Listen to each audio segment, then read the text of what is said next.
How to access ESPN Plus in Canada. ESPN Plus is a US-based streaming service that is not officially available in Canada due to regional restrictions. However, you can access ESPN Plus content in Canada by following these steps. Step number 1, use a reliable VPN service. Choose a VPN.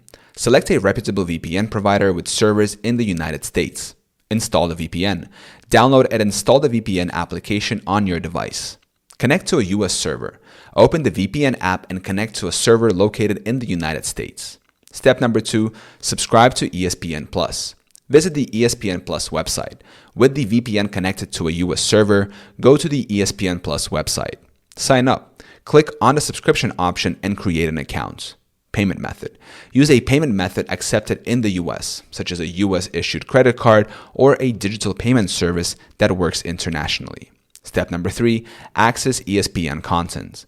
Download the ESPN app. Install the ESPN app on your device. Log in. Open the app and log in using your ESPN Plus credentials. Start streaming. Browse and stream ESPN Plus content as desired. Important considerations. VPN selection. Choose a VPN known for bypassing geo restrictions and offering high-speed connections for streaming. Payment challenges. Subscribing to ESPN Plus may require a US-based payment method. Some users opt for virtual prepaid cards or digital payment services that support international transactions. Legal and terms of service. Be aware that using a VPN to access geo-restricted content may violate the service's terms of use.